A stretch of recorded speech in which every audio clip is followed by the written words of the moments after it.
Hello, everybody, and welcome to the Just Two Brothers podcast. We hope to share our journey thus far and leadership principles we've learned along the way. In this first episode, we ask each other a few questions to help ourselves get comfortable behind the microphones and let you into our lives a little bit. We wanted to make the get to know you a little more interesting and in-depth, and I think we accomplished that. This first episode is quite a bit longer than we planned on, but we hope you'll listen to everything we have to share with you.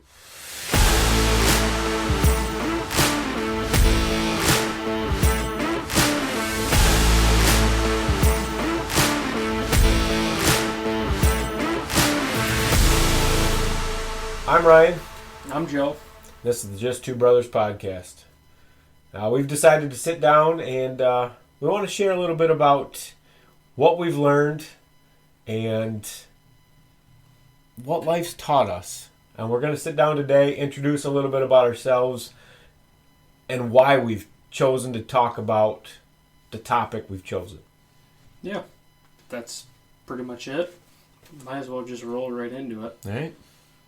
So, you and I have gotten to know each other a lot more in the last 6, 7, 8 months to a year, I guess I'd say, right? Mm-hmm. So, I've mentioned to you before, I've admired the fact that you, as the oldest brother in our family of 5 boys, you've always taken the lead in some of like the planning with family events, and I guess with a lot of things, it felt like you took a leadership role in a lot of that.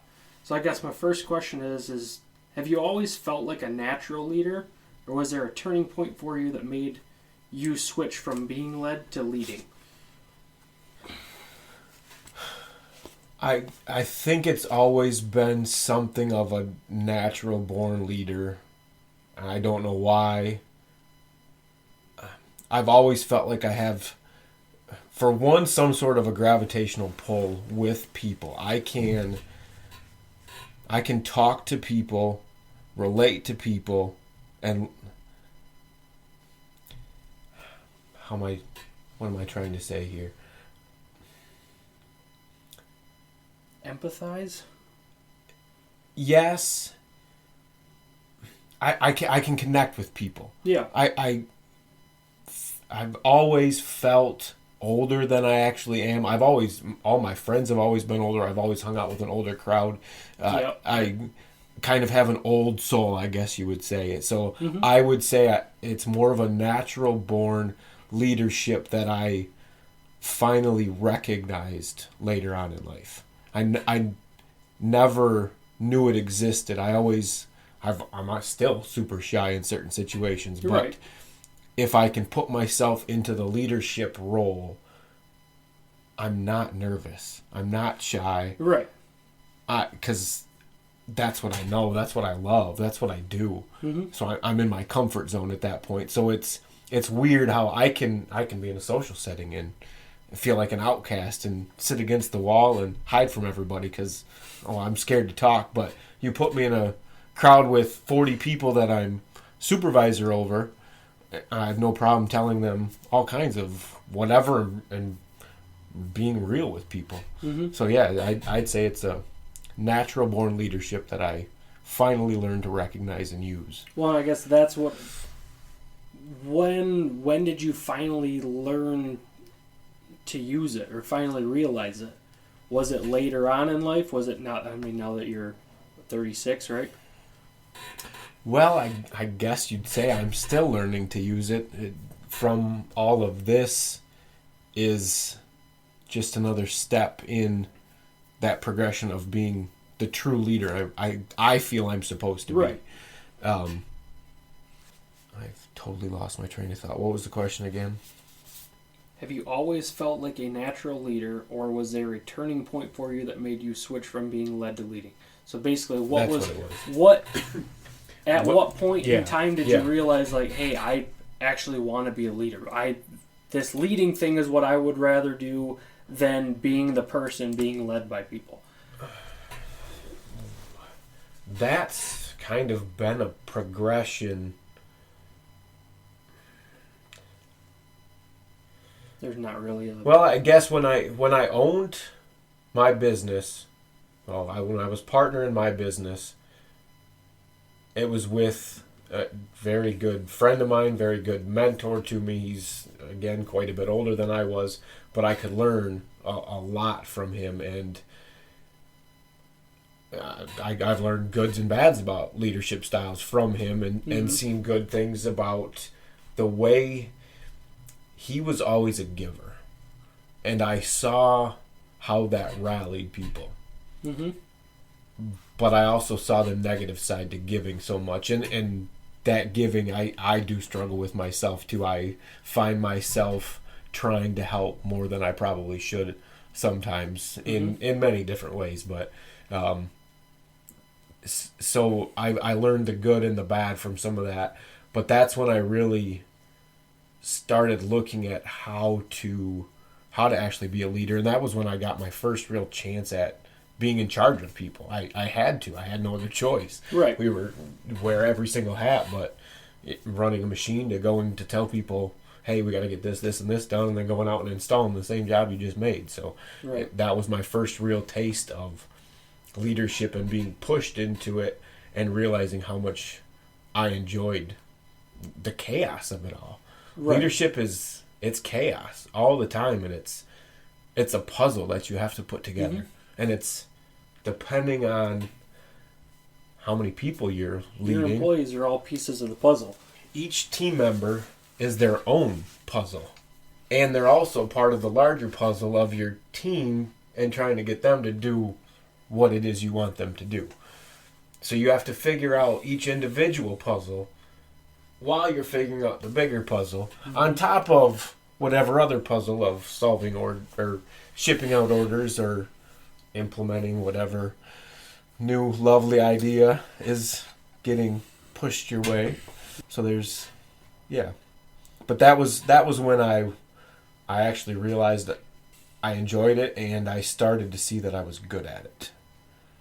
And that was when you were owned a partner in the business that I owned.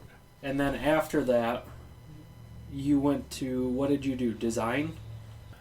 From owning the business, and like I said, I had to wear a lot of hats, from installing to fabricating to quoting to everything. I learned everything. Right, but I guess, so after that, I guess what I'm getting at is you didn't stay in that leadership owner role after your business didn't continue, or after you left your business. Correct. You didn't stay in a leadership role. You went back down to a different role. I went back down to cabinet builder. Okay, and how did that change of, I don't want to say power, but the position change, how did that affect you? Going from being a leader to being back down, because I had to sit there and watch everybody not know what they were doing, even though I had plenty to learn myself still. Right. But I knew there were better ways to do things, and that's kind of when I started to learn the word no, and that only fueled me that much more. So I started cabinet building, and within what do you mean 3 learning the word no? Not to cut you off. I mean having management tell you can't do something, not being in charge of the business itself, and being able to do whatever I want to a certain extent. Yep. I mean, I had a partner, but we very much thought on the same page. Right. With a lot of things. Yeah. So there were you guys communicated well. There were very few arguments between us. So we did what we wanted. So you went back to being an employee of a company who would tell you no to. Hey, I think we should do this. No, we're not going to do that. I understand now. No. So I had to learn the word no. But so after I moved back to cabinet building, within 3 months I was running CNC, and then they moved me over there because they needed help rolling out their new product line and wanted somebody that knew not only how to build, but how to run the machine and how to engineer it too, because I could give them all the feedback directly. Jack of all trades. Yes, and then they found out I could run a CNC and build it, so they moved me over there. 3 months after that, we had gotten a new engineering manager, and he had posted for a programming job. And so I put in for it. I did a little bit of programming, but not very much. But I put in for it anyways because I'm not running this CNC forever. I've got more potential than that. Mm-hmm. So I applied for that. Didn't get it because somebody else had more seniority than me, and they felt he deserved it more. So he got it. But the manager got my resume and said, "What are you doing out here?" I said, "Yeah, because you had an impressive resume yet. I mean, you were still young." I started there, I was 20, so I was 28, 29, 30, somewhere right in there. Because I was at that place for 4 years too. So, okay. And this was within the first year. So, yeah, maybe 28. So, yeah, I was still young. They found your resume, said, "What the hell are you doing?" Engineering manager got my resume and said, "Yeah, what are you doing out here?" I said, "Well, this is where I had to start. This was an opportunity they had for me, so that was the one I took. And now I moved over here." And he's like, "Well, little birdie told me there might be an opening soon for an engineering position, and he said, I want you to apply." Sure enough, a couple weeks later, there was an engineering position open, so I applied for it and got that. I ended up spending a year in product engineering, learned how to 3D model, more CAD, not much CAM or programming, but more of the drawing and 3D modeling and stuff like that. So spent a year doing that, and they had a production manager that was on his way out. He was going somewhere else, and he came up to me and he said, they can't find anybody to take over. I think you should do it. I was like, I don't know, man. That's a lot of people. There were 70 people out on the floor. I think we, at the most, at my shop, we had 10. That was at our busiest, and that was maybe 2 months. Mm-hmm.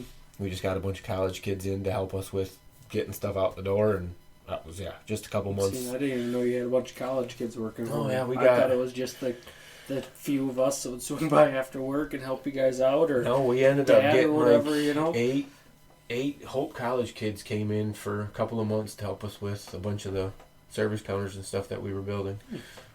And I was the one in charge. Ron was doing all the stuff in the office, so I was stuck on the floor, and he told me, "Take everybody." Yep. Okay, so I was literally running around our shop, trial by fire, to keep everybody, and they're just college kids that had never done this stuff before, but throw you got trained them all $10 an hour cash at them under the table, and they're all over that. So yeah, it was taken. He's like, "I think you should do it." And I was like, "Oh man, that's a lot of people. Like, I don't know." And there's more product going out the door than I'm ever used to, and it's every single day, and that's a whole nother level of chaos that I don't know if I can handle that. Yeah, you can. Yeah, you can. All right, so I applied for it, got it, and that was my first legitimate taste of leadership. And it was chaos. I mean, chaos. I remember having a conversation with the CFO. I think it was my first week or two, and I was like, "Oh my goodness, I'm pulling my hair out. I can't get a handle on this. This is craziness. There's so many orders. There's 40, 50 orders to one customer every day, another couple to this customer, another one going to this customer, and some of them are big orders, like reception desks and cabinets and stuff like that. So there's a lot to keep track of." I said, I just can't do this. And she said, "You'll get it. Don't worry, you'll get it." Like 2 weeks later, I'm all over the place, got everything covered. I said something to her, and she goes, "Yep, I told you. I knew you'd get it."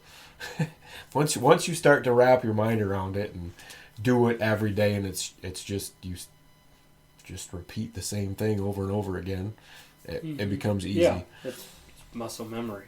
You get used to it, and you just know how all the moving parts work together. Yep. So that was, and I did that.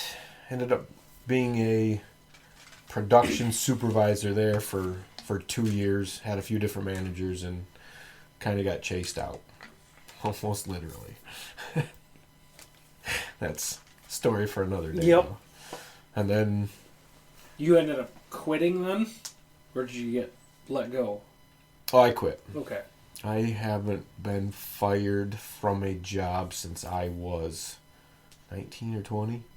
One of those where you're party days and don't want to get up to go to work and call in a whole bunch or whatever it might be. And yeah, this just isn't working out. How about you?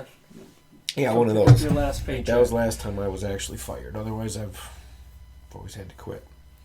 I always seem to pave my own path somehow. I get myself into trouble because I don't do well with too much authority. Right. I know how to handle myself. I know what needs to be done. Don't micromanage me. And when you start micromanaging me, I've got problems. And you're also not afraid to argue it. Yes. Yeah. I will stand up for what I believe in, 100%. Every single time. That's what makes me a good leader and makes me also need to learn a lot. A lot. And sometimes you gotta just shut the hell up. Insert foot in mouth, yes. Quite a few of those moments. Yup. But it's also an asset at times. Oh, absolutely. I just need to figure out how to use it properly. Once people know you have a spine, you just have to, you just can't cross. Not only do they come to me for things, they don't mess with me either. Right. But there's also a line you can't cross with using it. That still learning that. Super fine line, super hard to find out. And it's honestly different with everybody that you work with. Every leader you work with, every employee you work with, their line's going to be different. Yeah, but I need to know my line. That's my problem, is finding my line and making sure I don't cross it.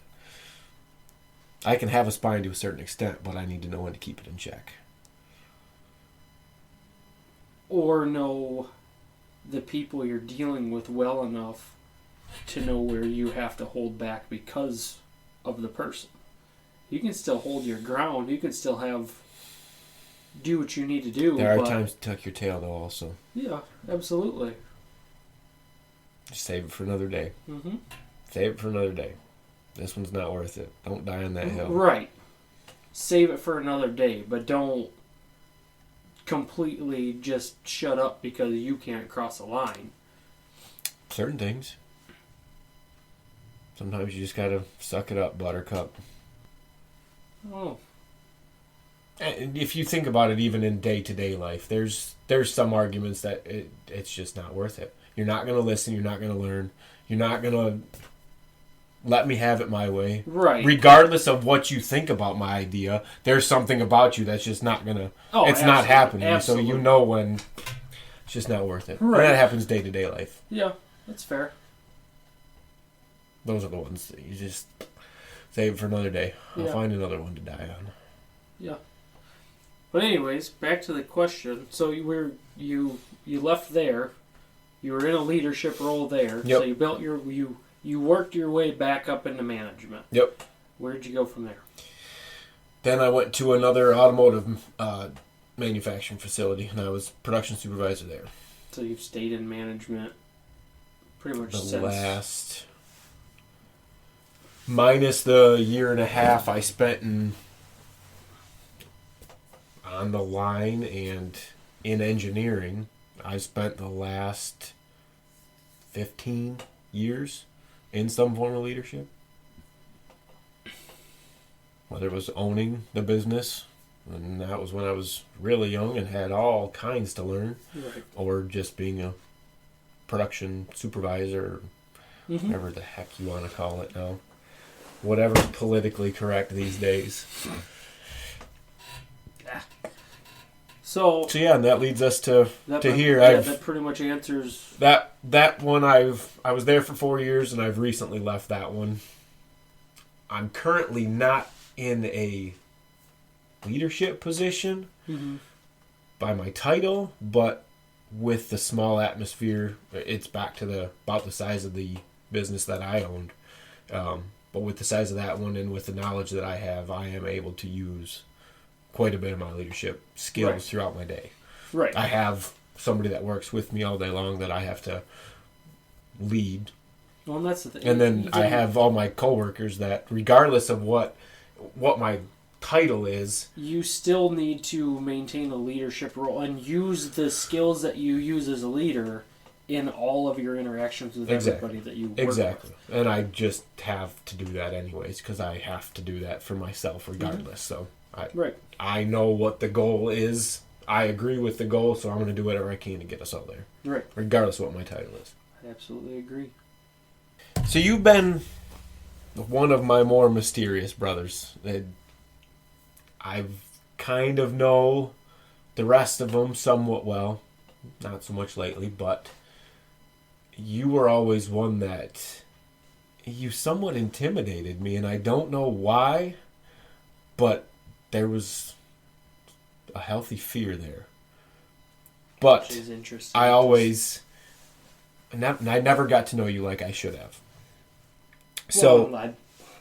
I never got to. Yeah. It never gave you a chance to get to know you. So. We've had a. I was gonna say, do we tell them about probably one of my boldest memories about you? When I got yelled at in the driveway for smoking weed, and I had to tell you, just someday you'll understand. You were so mad at me for smoking weed. Dude, I was pissed that I was finding shit in my room. And I'm like, come on, I'm trying to not get in trouble here. Obviously, they weren't going to believe it. I could have blamed everything on you, and I would have gotten away with everything. I was a devil child. But yeah, that's probably one of my boldest memories of you from when we were younger and growing up. Getting yelled at and just having to tell you. Someday you'll understand. Anyways, we're getting off topic. So I know your age. I know some of your background. And I know you have 2 amazing kids. Other than that, I'm not sure how you got here. I rode my bike. So, what's one thing or something that I don't know about you? About how you got here. Here as in... Not to my house. Here to this point in your life. I guess I don't know. Is there something you've done that I don't... Some accomplishment that you have that I don't know about? I know you've gotten... Well, I guess I don't really know much about the military. I don't know much about... I received an award in the Marine Corps. When I was checking out, I was 24, 25. I got an award for being in a leadership in command of 19 Marines over the course of a 2-week training period, in charge of maintaining a bunch of gear, in charge of leading ranges for the entire battalion, and doing that at a team leader level. I was a corporal at the time, so an E4. So that's usually a team leader. I was going to say, I have no idea of hierarchy or ranking system, any of that. So private first class, lance corporal, corporal. Corporal is the starter of your leadership in a position or a billet of leadership in the military. So when you become a non-commissioned officer, you get put into leadership roles. So I expedited my way. I did extra training. I did extra anything I could to further my career and to increase in rank and build my skills in the Marine Corps. So I was a junior NCO, and I was in charge of an entire squad, but it was 19 Marines instead of the usual 12. And I had to lead all those Marines through 2 weeks of training in Vermont. And it was -7 degrees. We had to run hikes and run ranges and no intercom system. I had to run down a line, scream an entire range, lead all of that. And they said nobody could talk like you could, nobody could scream like you could, just being loud. But I got an award for being just a young Marine and in charge of way more people than I should have been in charge of at the time. 24, 25 years old, that was huge for me. Yeah, absolutely. Never been in charge of that many people, and leading. Recognized from the Marine Corp too. That was a huge thing for me. With like, holy shit, how the hell did I do that? And it was just like you said, you get put in a role, and you don't hesitate, you don't get nervous. It's just, this is the job that I have to do. It has to get done. That was just a big point where I'm like, wow, I can take this and I can actually do it without hesitation, without being in my head about it. But if I go in a social situation like you said, I'm sitting in the corner and I don't want to introduce myself to. I am perfectly fine knowing the people that I know already, and I'll observe. I'll watch people, but I don't want to go out. I'm charismatic when I want to be, but I don't need to be the center of attention. Yep. So I'm not super outgoing all the time, but I can be if I need to be. And it just hit me then where, wow, I can actually take leadership and take charge of things and not hesitate, not think I don't have it in me to do it, because it's just another job. You learn how to manage it, you learn how to manage your people, and break it down in small steps. Leading is, it's difficult, but it's also stupid simple. At the heart of it, you just have to understand. Mm-hmm. If you can understand the other person, you can work with them in whatever form you need to. Right. Well, and to go back to that, I mean, I can tell you outright honestly, I was not a good leader then either. I was loud. I just yelled at people. I told people what to do. There was a lot of pent up anger from other things going on in my life that you obviously know about some of it, but there was a lot of personal things that I took out. Just I got my anger out, mm-hmm. and that was a leadership that I was trained by, was getting yelled at, mm-hmm. and you're gonna get screamed at, and some people call it hazed, but you're gonna pay for messing up. And that's what I carried on, and I just kind of used that as a way to vent, and it wasn't healthy. It wasn't good for anybody, and I made a ton of mistakes as a leader, but once it clicked with me, like where I'm at now, I can work with, as long as I can sit down and I can talk to somebody for a little bit, I can usually get anybody to like me, no matter their personality. I can talk to people and people like me. I don't know what it is. And once I find out what your personality is, I know how to get you to work with me, that we can get the job done together. I'm not in a leadership role anymore. I haven't been for years, but I help lead installs. I do all the programming and everything for my jobs, and I oversee the big picture of everything. And I've learned that you have to learn each individual person, learn how to talk to them, and once you find out how people are, they want to help you. You just find a common goal to work towards. Right. Yeah, exactly. Once you create a common goal and you can both see it from the same perspective, then the sky's the limit. But what I failed at seeing was how to create that common goal, because I always thought, I don't know what's wrong with everybody else around me. Why does nobody else want to work as hard as I do? I hate everybody else that I work with that is not willing to bust their ass and work as hard as I am. Because what is wrong with you? You're going to screw me over. Once I realized that was not the mindset to have, and it's, not everybody wants to work as hard as I do. But there's still a reason that they're here. What's the reason they're here? Find out what the reason they're here is. Talk to them about the reason that they're here. If it's their family, talk to them about their family. Let them know, like, hey, I want to get you back home to your family. Well, let's get this job done so we can all go back home to our family. That's what we all want, right? People are usually willing to work with you. But if it's, we have to get this job done because I say this has to get done because it's on me. Yeah, exactly. Fuck you. Why would I want to? What incentive is there for me? I want to go home to my family. You want to look good. No. We both want to go to home to our family, right? Let's all go home to our family. Let's get this done so we can go home. Find a common goal. Yep. And people will work with you. So, you mentioned you're not in a leadership capacity, but like we've talked about, for one, you're a dad, so you are in a leadership capacity very much so. Every single day. And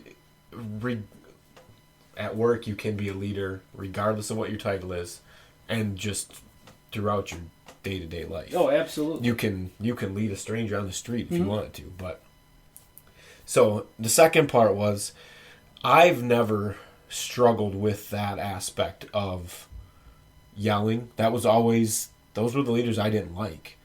I knew what kind of leader I liked. The one that talked to me and got to know me. And when you bond with somebody, you can share in their passions. Mm-hmm. And that's what builds. And you can build on your own passion. Right. So that's always the kind of leadership that I've strived for. I never wanted to be the one to yell. I hate write-ups. I hate write-ups. Hardly ever give them out because I think they're pointless. Mm-hmm. Unless you really have to find a way to fire somebody because they just won't go away, or maybe that's the final kick in the ass they need to get them going. To say, look, I'm serious. Other than that, I think they're pointless because they just make the person bitter towards the establishment, and then they don't want to work that much more. Mm-hmm. So I hate write-ups. So I've never struggled with that side of leadership. Well, so how was it that you came to realize that was the wrong way? I think the reason that I took that to heart when I was in the Marine Corp, I mean, you go to boot camp, you're screamed at from the second you get on a bus to ride to, or you get off the bus at MCRD, San Diego, Paris Island. You are screamed at from the second you get off that bus. So screaming was my incentive for 6 months.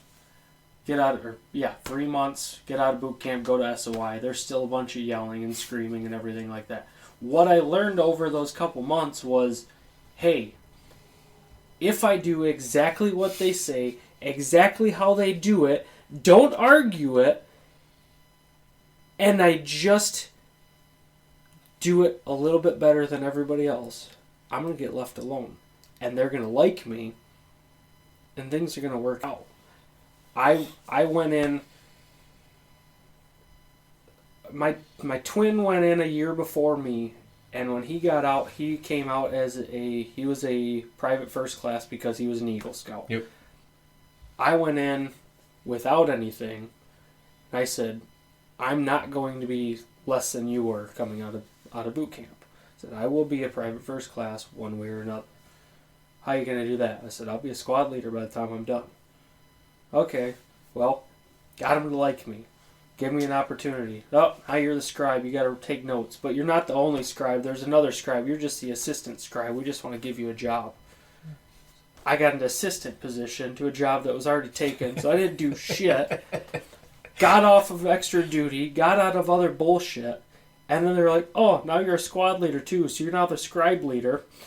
And I got fucked with a little bit more, messed with a little bit, woken up weird to just mess with my head. Ask me stupid questions, quiz me at 3 o'clock in the morning, and, hey, what's this answer? I don't know this. You got it right, but you didn't say, sir. I'll see you in the morning. God damn it. Oh, but I think I learned over the course of 3 months and then the next 3 months in infantry training that the leaders that yell, if you know how to do it, it seems to get people to listen. I didn't see any. There was no other. Yep. They break you down, and there's a reason for it. They break you down. They want to intimidate you. They want to scare you. But as far as trying to get you to quit, first of all, to an extent. No, I tried to get people to quit, but that's another story. I mean, they want to see you get through, but they want to weed out the weak ones. Exactly. That's what I mean. Also they want the people that are going to quit. They want to get them out of there because they're not going to make it anyway. So just.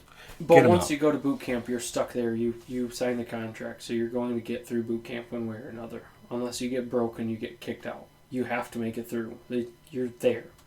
I don't know how many times they give you a chance to, but they will keep recycling you through that system until you get through. So you can still be a weak little bitch and get through. They want to break you down, get you to see, like we were talking about earlier when you were working out, you find a point where you realize my body can't go any further, but that's all in your head. Yeah. And they want to break you down to that. I mean, a lot of it, it's their true. First time that people are away from their families. Right. It's the first time I've moved out of mom and dad's house and left California for 6 months. Like, this is new. And, I mean, it sucked, but once you realize, one, people are just doing a job, and, I mean, they're yelling and it's effective, but just give them what they want. And I thought that was effective for a long time. And I took it to heart. I had a bunch of leadership in the Marine Corps.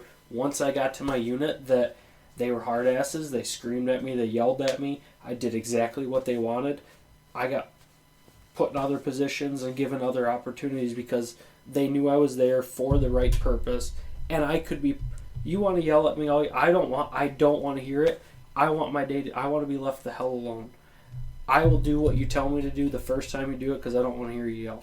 It's not going to be effective. Right. It's just going to piss me off. Yeah. I'm just going to do it, get it done. You're going to leave me alone, and everybody's happy. So that was effective for me to be led. You yell at me, you try to intimidate me a little bit. One, it's probably going to piss me off, but two, I'm going to get you off my back because I don't want to hear it anymore. And that was effective for me.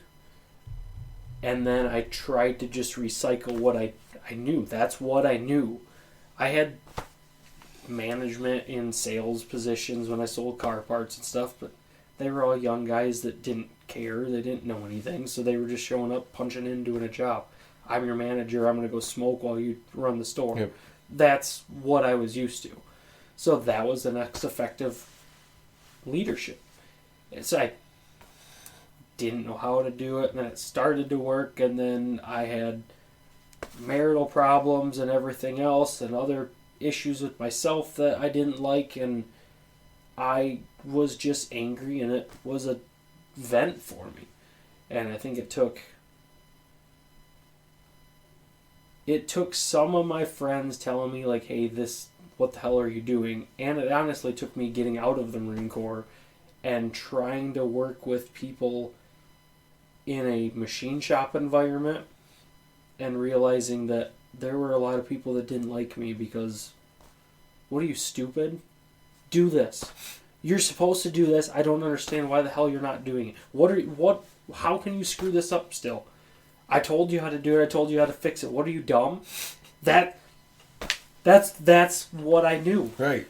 But I also... That kid, the one kid I had a problem with, ended up leaving. And I think there was just a point in time where I realized, like, why do some people like me, but the people I don't like, I know they don't like me, but I don't like them for a certain reason, and I'm realizing, like, I'm causing all this I could get along with anybody. I could make those situations work. I could have retained people in the Marine Corps. I could have gotten Marines to work with me better if I would have broken it down on an individual level instead of say, I'm in charge of you, this is why you're doing this. Don't ask me questions. That's how this works. You're in the military, you do what you're told to do. That's the mindset I had. Right. You go through everything like that, and then you realize it doesn't work that way. Nobody wants to be yelled at. Nobody wants to be talked to like that, just like it pisses you off. Why the hell would you do it to other people? And that was my whole thing. I didn't like getting yelled at. Why would I want to yell at somebody if I want them to do what I want them to, mm-hmm. and I hate being yelled at? Well, they're not going to like it either. It was effective for you. Yell at me, like I said, I'm going to get pissed. I'm going to resent you. So you didn't like being yelled at? No. But it was. Why would anybody else like it? But it was effective. Dude, I was young. I was in charge of, I had a leadership role at like 21, 22, and I know how to get yelled at. I'm really good at getting yelled at. I mean, before I joined the Marine Corps, I worked in a machine shop right around the corner from where I live now. And the foreman, it was old school machine shops. They'll scream at you. They'll throw parts through the walls. I've seen parts thrown through windows before because they've been messed up. I've seen a lot of shit just get messed up in anger and like that. That is the environment I know. So it was second nature to me. So what triggered your transition to I think it was really not just the dark side. I think it was really just realizing that once we had this employee leave and everybody would come up to me and make comments like, he really hated you. He really hated you. Like, dude, all I wanted was for him to see the job the same way I see. I want to get the job done. I don't want to have to do this a bunch of times. And I had disagreements with other employees too, where we're both trying to do the same job. Why can you not see it? That if you help me out, it's going to make everybody benefits if we both work together. But I was going about it the wrong way. And once I realized how many people didn't like working with me because I was an asshole, like, what the hell? Why can I get some people like me and other people don't? The people that don't like me are the ones that I don't like because they don't see the same work the same way I do. They don't take it as seriously as I do. I see it as, I have to get this much done. This is on my plate. I'm not going to fail anybody else, because if I fail anybody else, that looks bad on me. And I don't know why. I take a lot of responsibility of jobs getting done and take it to heart. So when I'm told I have a job to get done and somebody is sabotaging that and causing more headaches and making it worse, I get pissed. So once it just dawned on me, like, maybe I should approach this differently. And then when I started talking to people differently and finding out, I just have to find out what you need, what you're doing this job for, because not everybody sees it the same way I do. Once that clicked, okay. That, and not only once you get to know them and really get to know them, you can understand if maybe that's not the job for them and put them into something that they're going to be more successful at. Well, and in all fairness, you cannot make everybody do the job up to standards. If that's they what don't I'm saying. Care, so you can find somewhere where everybody can be successful somewhere. But not everybody wants to be successful. True. Very true. And that's where the write-ups and all the rest of it come in. Because this kid, you could have the nicest conversation with him ever. Like, look, this is not being done right. What can we do to fix this? I'll take care of it next time. It won't happen again. No matter how you approach the situation, the same problems every single time. So that wasn't the job for him. That's all he wanted to do. You gave him any more or any less, he'd cry. He would go to the bosses and cry. He finally ended up leaving, but I bullied him out of that place. I will not even lie to you. I was as mean as I possibly could be, because you are backstabbing you are screwing everybody over in the long run. If you don't want to work here, don't work here. Especially in a small company, like you work in a big 300, 400, 500 person company. One person, you're gonna have some inconveniences. But when we have 25 people on a shop floor, every single person is a very important piece of this machine. And if you consistently drop the ball, I mean, that's costing every single person. Yeah. Everybody you see on a daily basis, that's our bonuses at the end of the year. That's raises. That's everybody's livelihood is based on, you are costing an extra $10,000. That's an extra $500 on half of the shop's bonus checks, Right. That's the way I see it. I incentivize it one way or another. I'm driven by money. I want more money. I want to make more money. But not everybody's driven that way.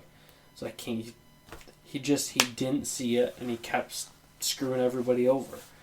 And it was just costing everybody. And he will leave. He will, or I will, one or the other. Somebody's going to break, and I can guarantee you I can put up with a hell of a lot more bullshit than a lot of other people can. But, I mean, I made a lot of mistakes like that. I bullied a lot of people out of positions because I didn't know how to talk to people and realize we're all going through the exact same situation.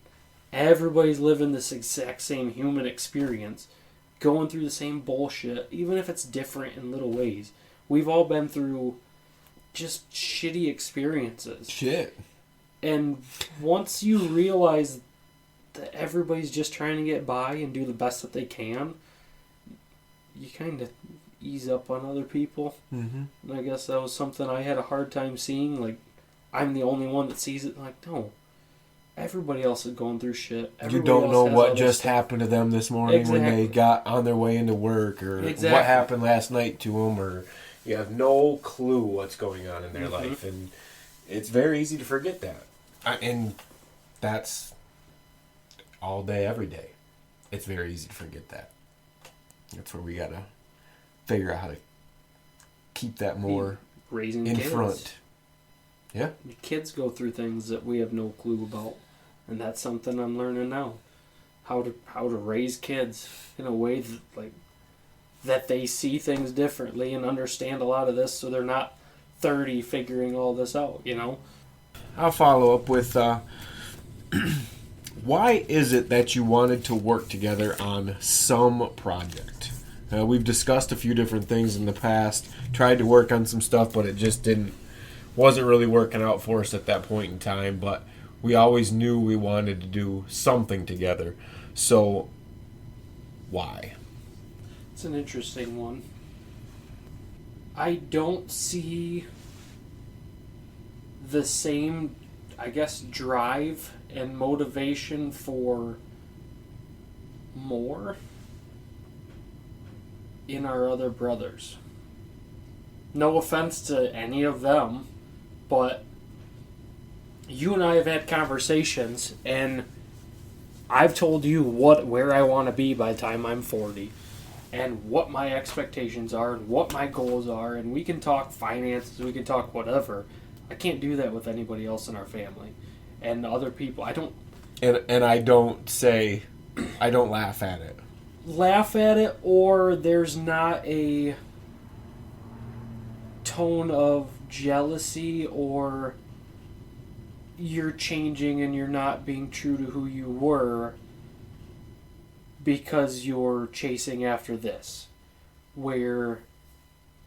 It's one of encouragement. Yeah, exactly. Awesome. And hell yeah, that's cool. Get it. And that's where I think I've leaned towards connecting more with you. I mean, we've been sort of closer since I was married. I guess I was closer with you in certain ways, but I guess, yeah, I've always actually enjoyed coming over, hanging out with you, spending time with you, and being able to share accomplishments and share what I wanted and the direction I was headed, instead of having to know that going into it I was going to hear, oh, it must be nice, or oh, it's only because you work so hard and you don't have a life, or just other negative thoughts like that, negative comments and things like that. And no, I don't think anybody ever meant ill with it, but I think it's a lot in the way we were raised. Like, we saw other people with more, and it must be nice to have what they have. And then when you see the same people around you that you feel are on the same level and they're doing better, some people take that. Well, and I never, looking back, there was never, at least I don't feel there was, a drive for anything more. There was never a vision for anything greater than what we had. I never felt any motivation other than just paying the bills. Right. It's what everything always felt like. We got to pay the bills. There And- was never aspiration for more. And we were only getting by to pay the bill. I don't know why that is, but so yeah, that was just always kind of built into how we were raised and what we knew. Mm-hmm. So it's a different point of view to have. Yes. So I guess, yeah, you and I, we've been able to have those conversations, and a growth mindset that I feel you and I both share, a mindset of growth. We strive to grow, we strive to be better individuals, better. Strive to be different, I guess. Yeah. I've never wanted to conform to an extent, and not even, it sounds terrible, I guess, or cliche or whatever the hell you want to call it, but yeah, I wanted to be myself. Fuck everybody else. I am me. Right. Don't care what you guys think of me. Right. Yes, I make mistakes and I have to learn from them, but that's me growing as a person. Mm-hmm. It's not me conforming to anybody. Right. And that's one thing I've always tried to do. Yes. That was probably part of being the oldest and being raised the way we were and having to... You were the one that having to break. You had to make the mistake. You saved me a lot of pain for making a lot of mistakes because I just watched you do shit, and not gonna do that. That doesn't seem like fun. But that's not gonna do that. I did that stuff because of how we were raised, and I was so hidden from all of it that when I experienced it, I went overboard on just about everything I did. Which it's kind of in our blood because I've been that way in too. a lot of aspects too. If you 0 to 60 and there's no governor. Yeah. Once you get a taste of freedom, it's all or nothing. Yeah. And yeah, and I've always looked up to you because you've been the one to go out. You've made mistakes and you own it. You've made plenty of mistakes and you know you have, but you've been real about it, and you don't bullshit it. It's this is what happened. You want to talk about it? We could talk about it. Like you and I, we used to butt heads, and I remember arguing with you on the phone all the time. Granted, we didn't know how to talk to each other about shit. Right. Now that we can have a conversation, you see things on a different level. You can at least sit down and talk, and you and I are the only ones, or you're the only one that I felt like I can 100% expect a genuine, true answer from. Like I can from our other brothers, but it's almost genuine in what benefits them the most. Okay. If that what makes them the least uncomfortable worth of change, and you're more of a look, here's how it is. You like it or don't, regardless of how I feel, but that's the truth, and deal with it. It is what it is. Take it or leave it. Yep. And I guess I've appreciated that from you. And I know that if you and I have a similar drive, you know what you're capable of, and I know what I'm capable of. And I think if we can both work together, we can do a hell of a lot more than what we can do on our own. And we've both done, I'd say, some pretty damn impressive things. Considering our ages, I agree. In our time, and from the background that we came from. Yeah. And Not that we had... I don't want anybody to have this skewed impression of our upbringing. It wasn't rough by any means. There were 5 of us, and it was a typical Catholic West Michigan or Midwestern household. I mean, you come up in a family with a lot of kids. A lot of kids and not a lot of money. Not a lot of money at all. You work to pay the bills, you get by, and you have what you have, and you learn to be happy with it. We were never lacking. There was never a time where we didn't have food on the table, or we didn't have a roof always had good meals. We always had everything. And took vacations and did all kinds of stuff. And so it wasn't a terrible upbringing, but it was... But we weren't financially well off. Right. And emotionally, that's what I've come to understand the most lately. it's how sheltered emotionally all of it is, or was. Yep. And I don't know why, but that it just was. Yeah, and that's a whole nother topic, but yeah, I mean, I think from where we started to where we both are right now at reasonably young ages, I mean, we're not multimillionaires or anything like that, but we can do a hell of a lot more. Yeah, I agree. So I think that's why, to bring it back to your question, that's why I see doing something with you. Yep. I trust you. I know you're going to be straight with me, and you have a similar drive to me, if not the same. It's very similar that we can work together. Yep. What is the most rewarding part of leadership for you? And why do you enjoy being a leader? So, you know that point where you see somebody get it, whatever it is?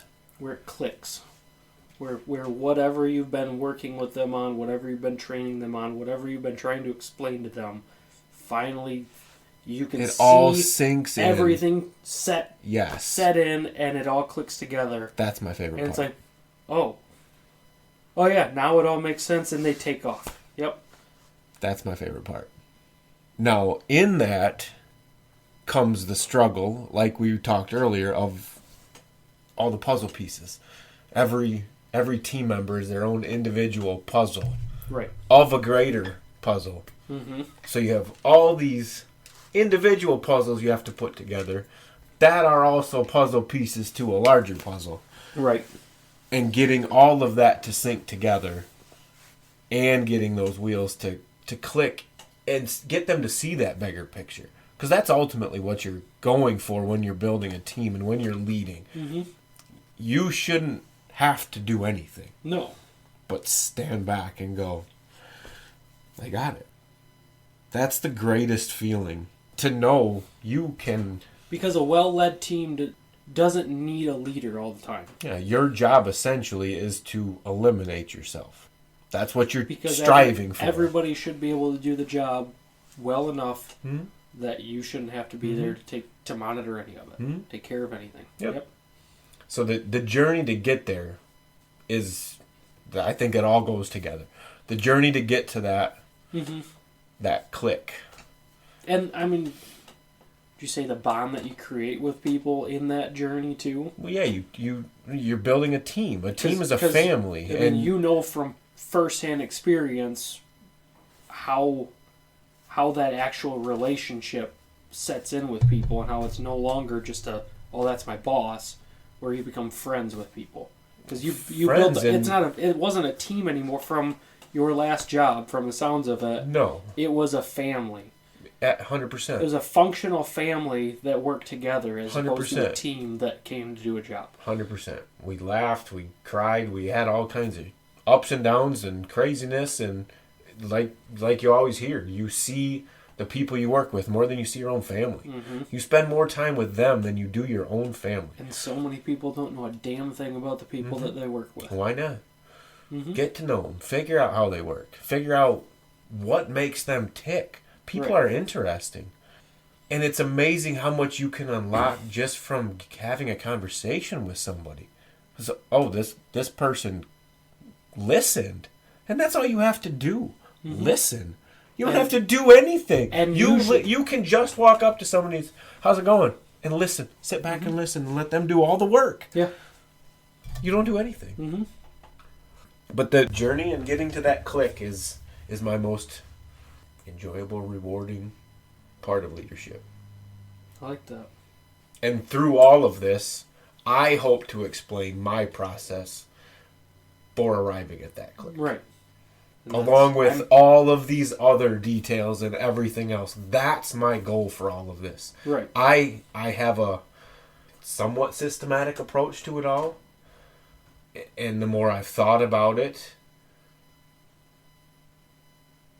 I've realized there is a tiered approach to it, and a certain step or sequence. That there's a system to leadership that is very efficient. I absolutely agree. I haven't set up a system, but like I told you, I know what works for me. I don't have anything set in place, but I know a general process. So I'm super excited to hear your process and the steps that you take. I'm looking forward to that. It taken me a while to figure it out, but when I've reflected on, okay, how did I get here at all of my previous jobs, it's always been the same process. Mm-hmm. And that's what we will be explaining, all the ins and outs and that's the whole tips and tricks and techniques podcast. of that process that I've kind of developed and not even realized it.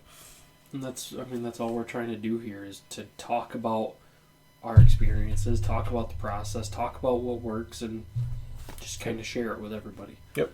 And share our experiences and our own viewpoints on it, because we're not going to see everything eye to eye, but it's going to be That's why human beings are so interesting. Mm-hmm. It's figuring out how to get people to understand it the way you have it. And, right. And part of that's passion. Right. I mean, you have to have a passion for what you're doing. Exactly. If you don't have a passion for what you're doing, they're going to see it, smell it right away, and turn off. They don't care. Why should they? You don't. Yeah, exactly. You have to care about what you're trying to do. Most people don't think about that. If you have no interest in what you're doing, they don't either. Mm-hmm. I agree. Your excitement can get people excited. Right. And that excitement can turn into a want, a hunger. And they don't even know it. It just starts happening. Yep. Then that builds. Just a reaction that you have. An involuntary reaction. Mm-hmm. Yeah. From building a culture. Mm-hmm. So that's your culture favorite. That's just happy. That's your favorite part about being a leader, huh? Figuring out that puzzle. That click in the puzzle. Building the puzzle. I would agree. People are fun to figure out.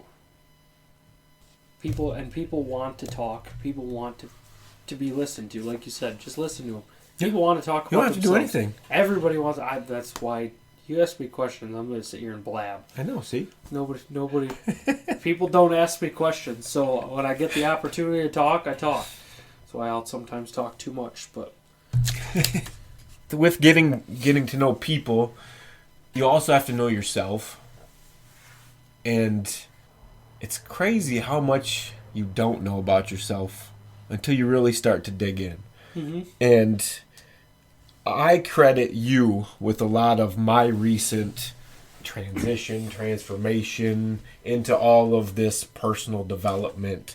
You've introduced me to a lot of the topics I'm learning about now, introduced me to people to listen to or things to read or whatever it was. So my question is, how did you get interested in that? Where did that come from?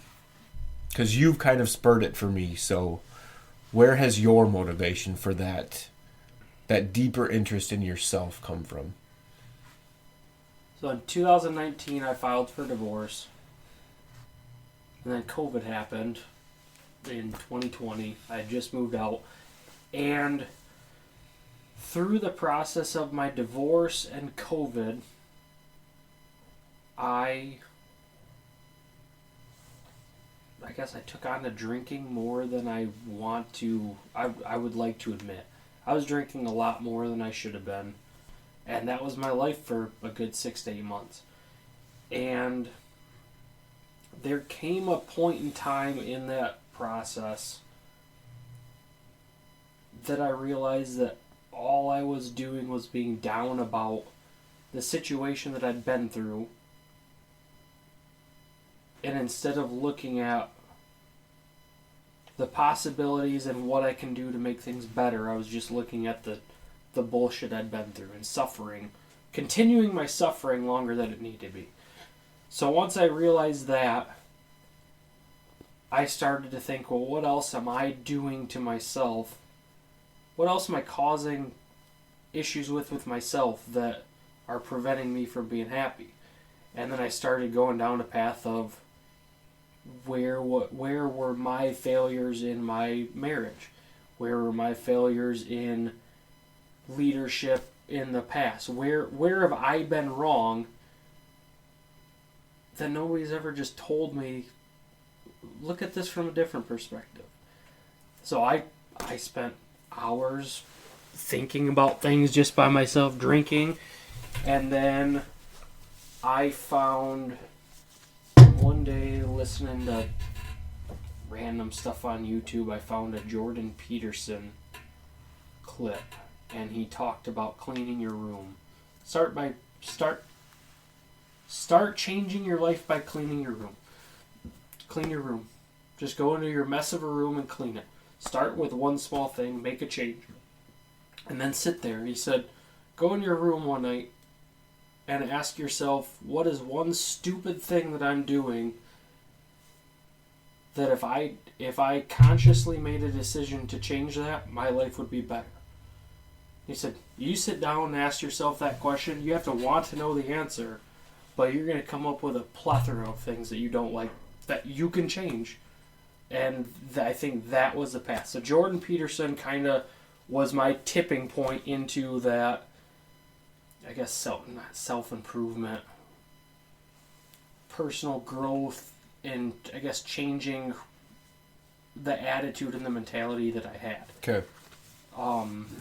And I ended up, I listened to a ton of podcasts.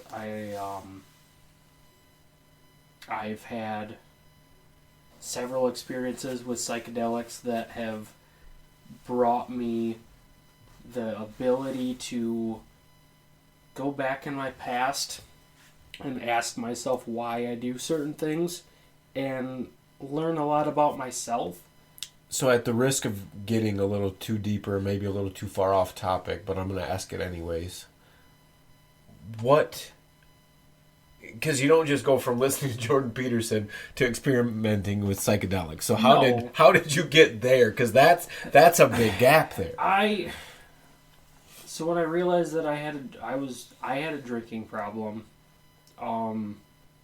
close friend of mine that I served with had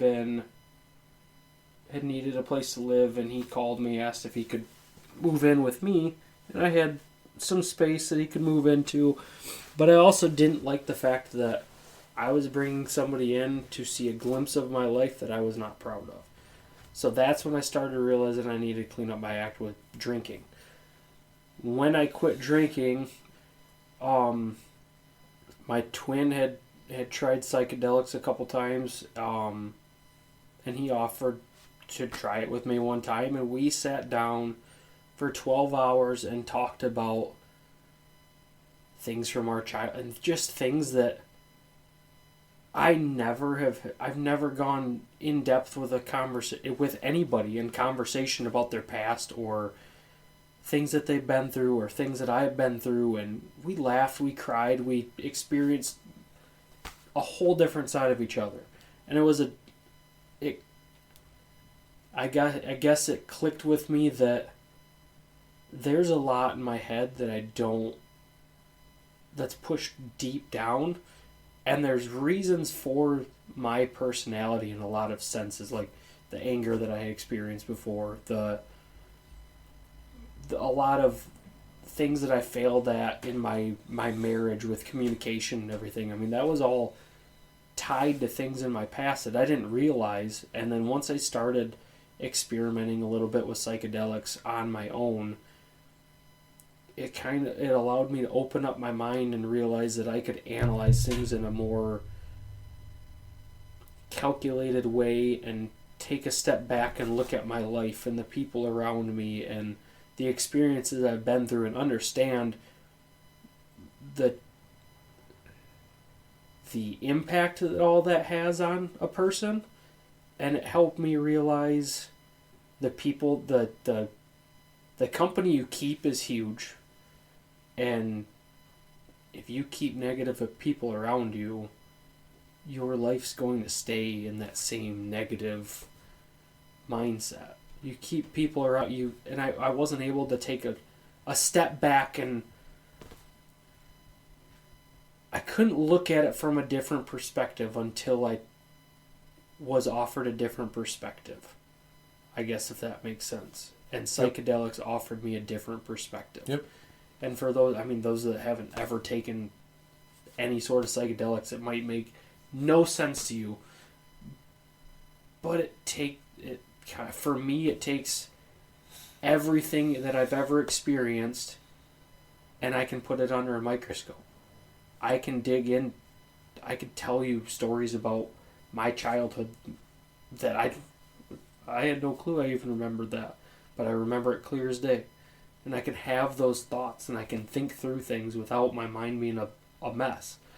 And I don't know, that's how I got into that. And I mean, it's nothing that I don't do it all the time, but it's something that I think I will continue to do once every so often, just as a reset. It's something that, if it's therapy in a way, if it can help in a sense of therapy, then I see no harm in it. And I think it's a positive thing, and I think it's probably one of the most beneficial things that I've ever done for myself. Because it's helped me be more open to not suggestion, but hearing people out, more able to empathize with people. I can sit down and actually talk to you and know that you've experienced things too, and not just be in my head about my own experiences. And I just wasn't that way before, I guess. Okay. So you had the Jordan Peterson clip, and then your experiences with psychedelics that put you on that path, and was that all you needed, the final kick to get you to that point to where you're like, yeah, these are the changes I need to make, and that was good?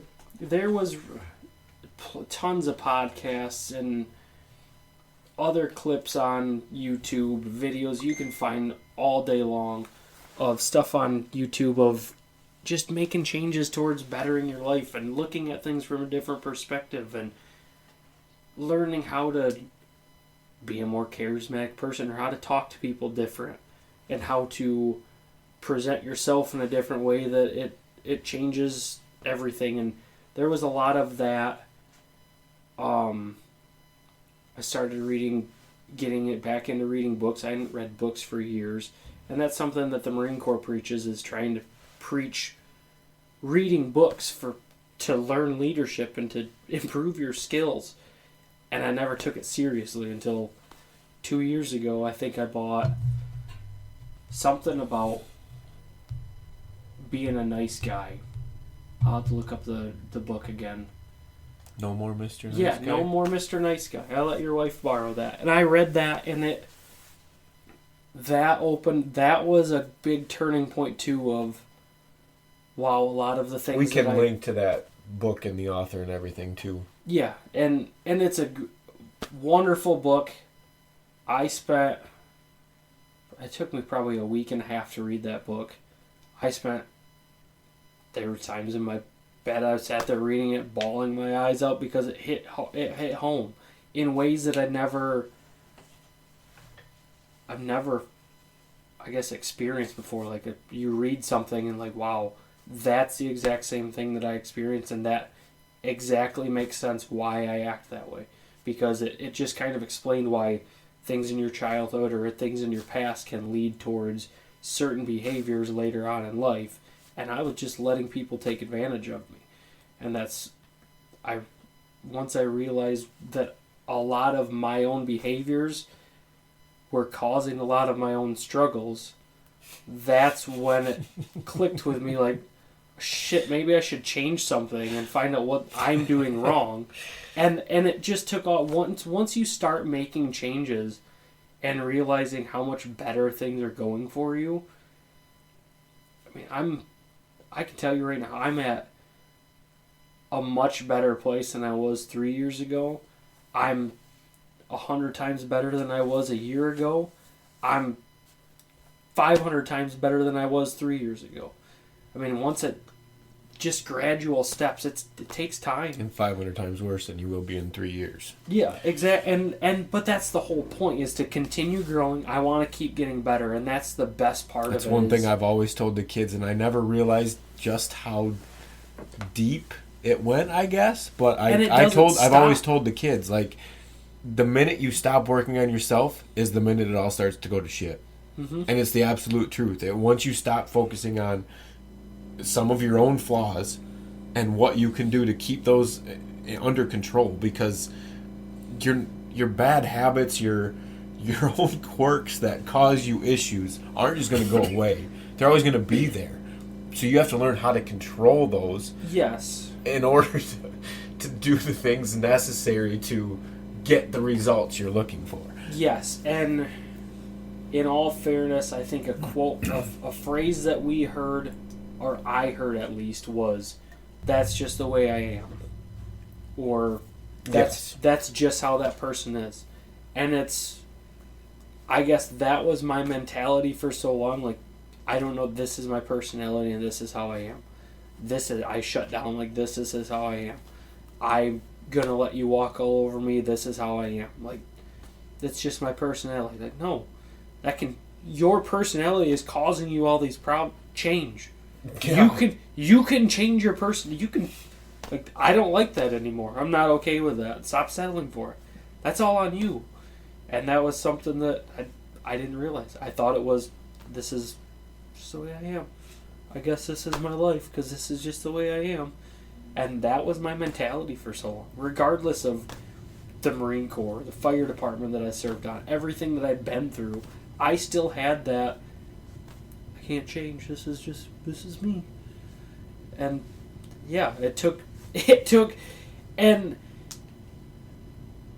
I can't even say it's rock bottom because I didn't hit a rock, like, I never hit rock bottom. Right. That was my rock bottom. Like, I am not where I wanted to be. I was a year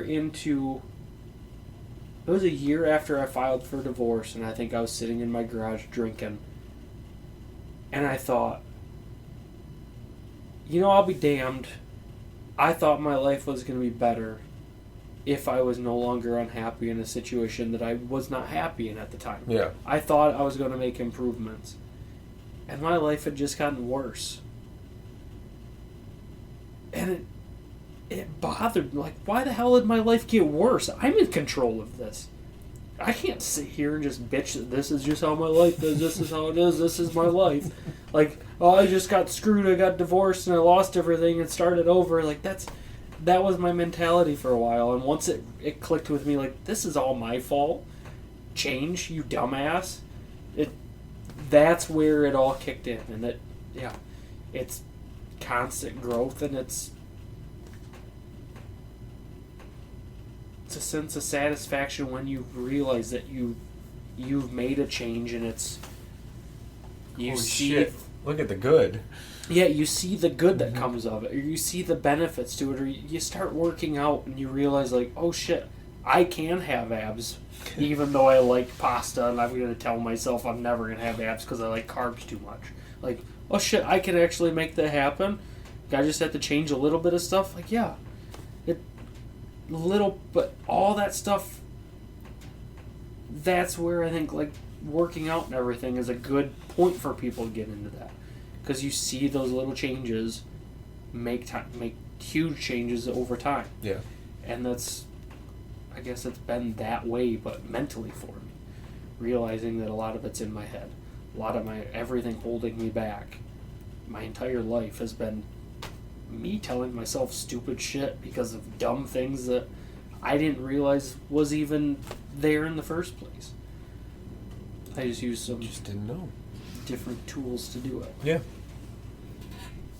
I believe you answered my question. Yeah. I know from talking to you, your first taste of, from what it sounds like, and correct me if I'm wrong, your first taste of a good leader was at at the time boss, but future co-partner in a business. Yes. That was your first chance of, this is what good leadership is, and this is somebody I want to lead with or work with. Yes. He was the one who I want to say I first heard the mentality of when somebody tells me I can't do something, fuck them. No.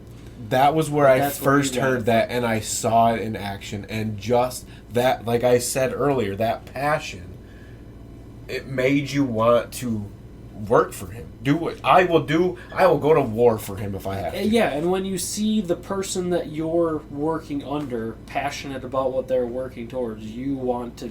You feed off that too. Yep, it fuels your fire. Yeah, absolutely.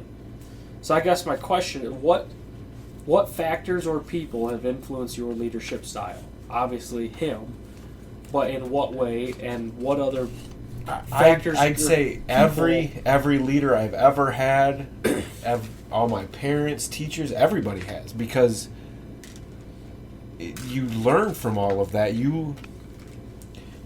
The way I work, the way I look at things, I learned what I didn't like. Right. I don't like to be treated these ways, so why would anybody else? Right. And that goes back to which is what it took me a little bit longer. The golden rule of do unto others as you want done unto you. You don't want to be yelled at. You don't want to be treated like shit. Right. Why are you going to treat somebody else like shit? You use that in everyday life. Yeah. Why would you not do it at work? Yeah, work is no different from any other aspect of your life. Same with kids. Everybody treats it differently. Why?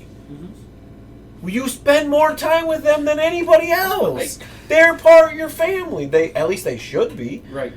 That's what you're striving for. A good place to work. You're a team. You're a family. You want to build that atmosphere because they're going to want to go to war for you. And so everybody has been a part of getting me to where I am now. Because I've seen the good, the bad, the ugly. I guess. And I've gained a little bit of knowledge from just about all of my leaders, and many times the job I had where I moved from cabinet builder to production supervisor, I had 1, 2, 3, 4, 5, like 8 people I interacted with in a leader capacity where they were superior to me, and I gained knowledge from them, and I went to each of them for different things. They all had their different roles to me. Absolutely, and everybody has their own, the things that they're really good at. That's another thing. Yeah, I've always been good at reading people too, and figuring out their own strengths and weaknesses, and for lack of a better way to say it, how to use them to my advantage, which ends up lending its advantage to everybody because of how I utilize everything. But yeah, I'm able to figure out how they're going to help me, what I can learn from them, because even the people I didn't like or didn't agree with still had knowledge about stuff, and that knowledge about stuff that I didn't. They all have their own experience about how they got there and all that shit too, so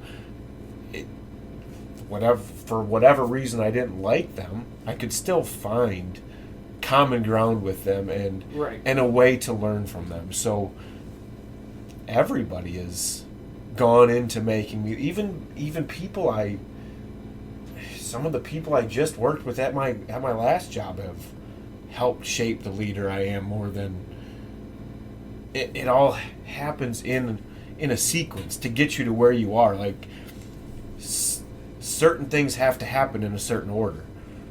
If I wasn't in certain stages of my leadership or of my life in these different times, my outcome may have been different. You wouldn't have learned the lesson the way that you learned it. Right. So each person has played their own significant role, and I truly take that to heart. Like I just analyze everything, I guess, that way. I guess what I was going for was, are there any that have stuck out to you that Okay. this was an awesome example of a leader? This person, obviously not names, but this experience I had with this leader was exactly the opposite of, like, this is everything you shouldn't be in a leader, and that's what I learned from them. Because obviously you learn little bits, but there's got to be some that stick out to you, because I can tell you a handful of the ones. There's plenty of them that I'd I have learned to little say bits from, but my partner probably played the biggest role in shaping who I am, but there's still even aspects of him that I've changed, and I have my own style regardless, because I am me and nobody else is me. So he like probably a big chunk that he influenced in a positive or negative way. Like I had mentioned earlier, he was the one who taught me about giving and what giving can do. And, that's fair. And that's the basis for everything. Because you're giving your time, you're giving your energy, you're giving your ears, your mind, your skills, all of it to your team. Mm-hmm. And he was a class act at giving everything. Give you the shirt off his back if you asked him for it. And that's no joke. Like, I've seen him give away a lot, and it's like amazes me. Mm-hmm. And so to see it at that selfless of a level, and what that did for him, what it brought him, mm-hmm. that's the basis for all of it.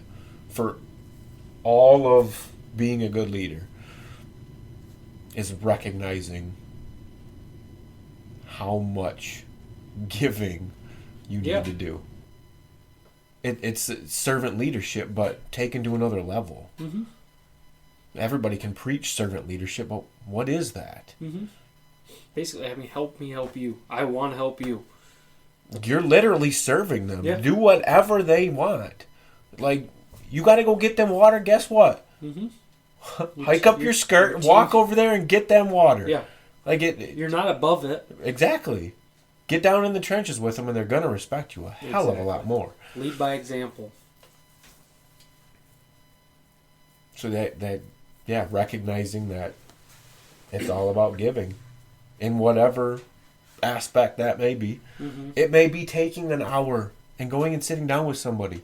Right. What's going on, man? Mm-hmm. Yeah, spend a little bit of time just actually showing them. Even if it may only be a 5-minute conversation of what's going on, nothing.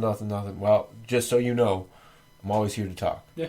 Not a word will leave this room. Mm-hmm.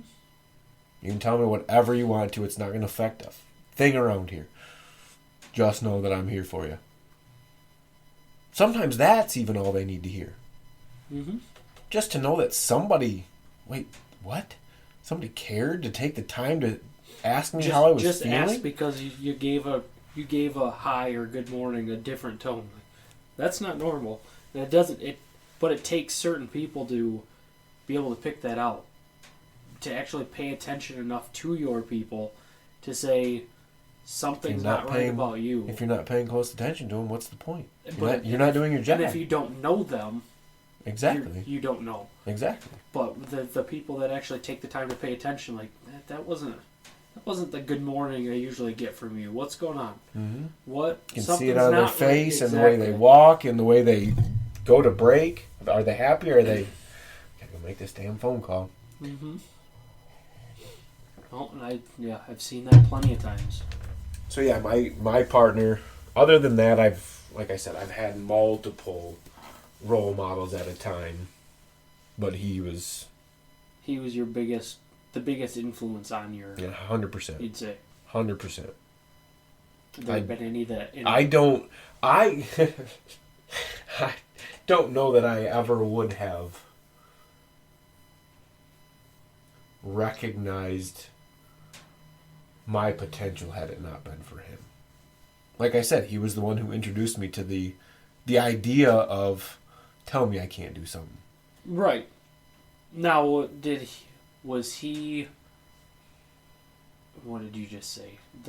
the individual that showed you what you're capable of, was that because of how he pushed you, or the way that the opportunities? He didn't have to push me. But the opportunities I went you willingly. were given. He pushed himself. Why would I not push myself? Mm-hmm. I want to. I will go to war for him. He's putting in 16-hour days. I'm putting in 16-hour days. Yeah. There was no ask. Mm-hmm. That's what I'm saying. Like that, and that told me all I needed to know. If I want to work for him, why wouldn't everybody else want to work for me if I act just like that? Absolutely. Yeah, I mean, I know a lot of people that would look at the same person and say, I don't want to work my life away. I don't want to do that. But I understood what he was trying to build. It was a Right. different... But that's a different atmosphere being in a smaller and that's also a different business. mentality between somebody like you and myself and people that the type A are okay with just personality, coming in, doing a job, working their 8 hours and going home. But even they have dreams and aspirations. Absolutely. It may not be to work the way other people want to. Which there's nothing wrong with. No, absolutely there's plenty not. of people that want to just live a... Well, I want to just live a life. I don't want to work 16 hours a day, but I want what that working 16 hours a day is going to get me eventually. And I can see that end goal easier than other people can. They want the same. We all want the same thing. Yeah, I want to enjoy my life. Same goals, but your goals might be farther down the line. They might have just reached their goal, and they're fine with where they're at. And there's nothing wrong with that. Me, I have too much of a drive for more, a hunger for more. That's what keeps me going. But yeah, I absolutely see that. So do you have any that I guess would have that showed you 100% like that's not how I want to be, or that's every example of how not to be as a leader? No, I see it. Or was it just little bits and chunks from everybody that you kind of piece together? All that I don't like. Because obviously, like you said, the good thing about had good stuff. When I was at the furniture place where I worked my way up, and I'm sorry, I'm trying to leave everything as anonymous as possible. People that know me will be able to fill in the blanks, but for everybody else, I'm sorry, I'm not giving out names. But the furniture company I was at, at first it was myself running the entire floor, and then we were able to get team leads going, but I hired the team leads. So I could pick them, and they wanted to work with me in my way, so I was able to train them, and I knew what kind of attitudes they had, and how they would work with people. But the other, the automotive factory, previous jobs, and whatever, I've even other. In between working with my partner previously as an employee, I was an electrician for a little while, and just so I had seen his leadership style, and then went back into the workforce before being a partner with him. Mm-hmm. So there was a gap in there, and so I had seen how he did things, and then I got to see how I was led, and again back to the yelling and demanding and just generally being an asshole about stuff, and like you see that every day. Mm-hmm. Even at the furniture company, when I wasn't in the production leader role, I saw people running the floor, and I'm like, everybody's complaining about them. Nobody wants to do what they told. They're always working on tons of overtime, and they all hate their life, and you can see it. That's because they're doing it wrong. They're going about telling people what to do instead of getting them to want to do it themselves. Would you say that that's just something that's been around? That's just a way of leadership that's been around and worked for people for so long that is, like I said, it worked for me, so I just carried it on, and people just have been set in their ways for so long. That style of leadership has probably been... It should have been dead by now. But do you think it's been dying that's, out for 20 years. And yes, that was do you the think only... it's just that it hasn't phased out completely and that's what you're still seeing as the remnants left behind of that? Or do you think it's just genuinely people coming in that have no idea of leadership? Unfortunately, it's not remnants yet because that's still some of the only forms of leadership a lot of people see. A lot of people know. And so that's what's continuing to get passed down. Right. It's trying to break that trend of that negativity and getting people to see that being nice can get you a lot further than being mean. You have to get them to see that. And the other unfortunate side to that is it can take longer to get those results because you're changing a culture. Most times when you have to flip to the positive instead of the negative, you are doing a complete culture change. And that takes time. And there's going to be fighting, there's going to be negativity towards it. People aren't going to want to play well with it. But that's why you have to ease it in and take your time with it, so you eliminate all of that. Right. But people don't understand that. And when you're not getting results within immediately, they're upset. But they don't understand. Like, you have to change the entire way this is done. You have to get people to understand that if I think I can, I will. Not get yelled at or I'm going to get fired. You don't want people to fear for their jobs. You want them to come in and be excited to perform their job. Right. What are we going to do today, guys? Let's beat that. Even if it's just because they're excited to see the people that they work with and work together with them. Yeah. And that could be all. Build those relationships. And when you build those relationships, they all start building those relationships, and it's a family. And then you get to watch them grow and do the same thing. And it's fun watching people grow into. And then you watch what you've taught somebody else, and then they start teaching it. Oh, it's amazing. And to watch that, watch it click with them, and then watch them turn around and transition to taking on that leadership role. And to just watch it work. It's and you don't have to yell.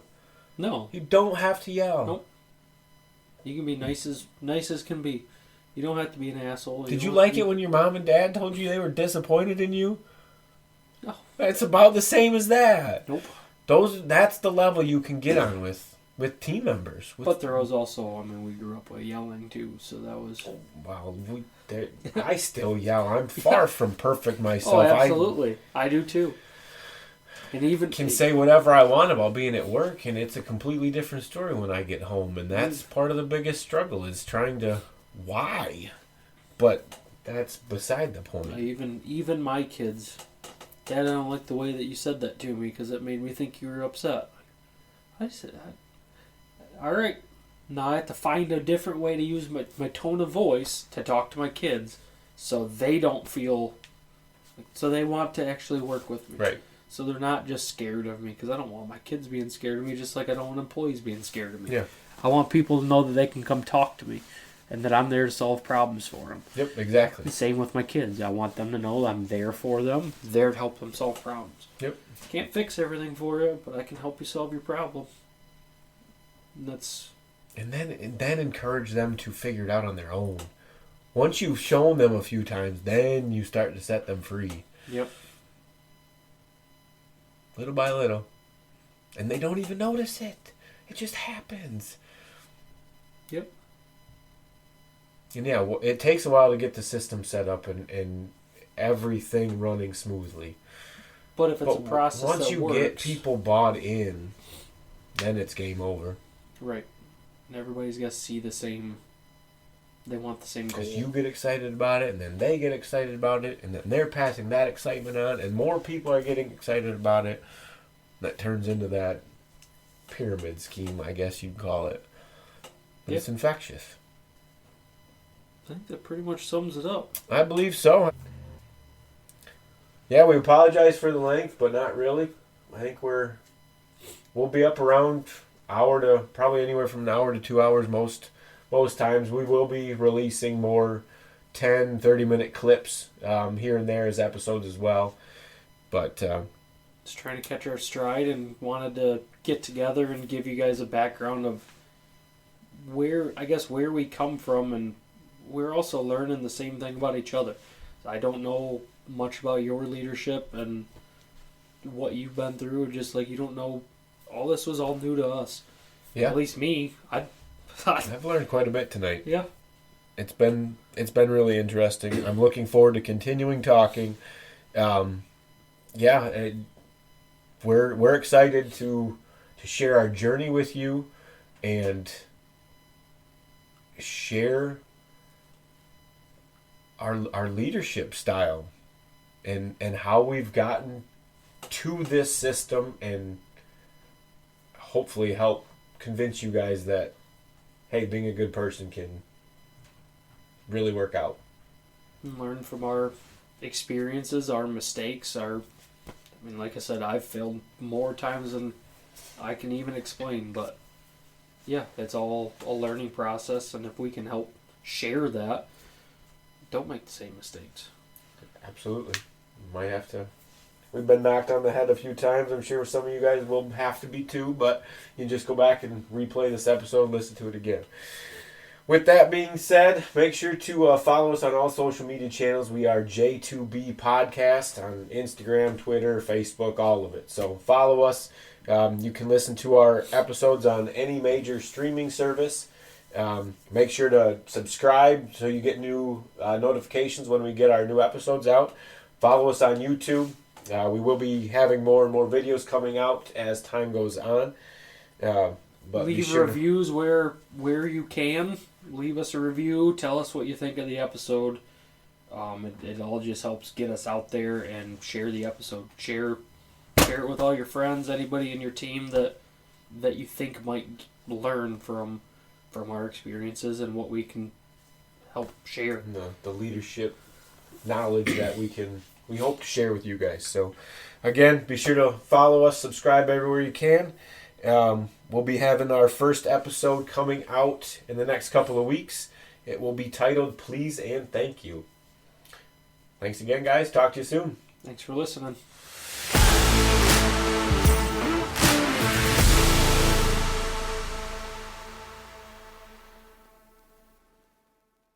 Thank you for listening. We hope you enjoyed getting to know us a little bit. We try to be open and honest, and will continue to do so in future episodes. Please check out our next episode, Please and Thank You.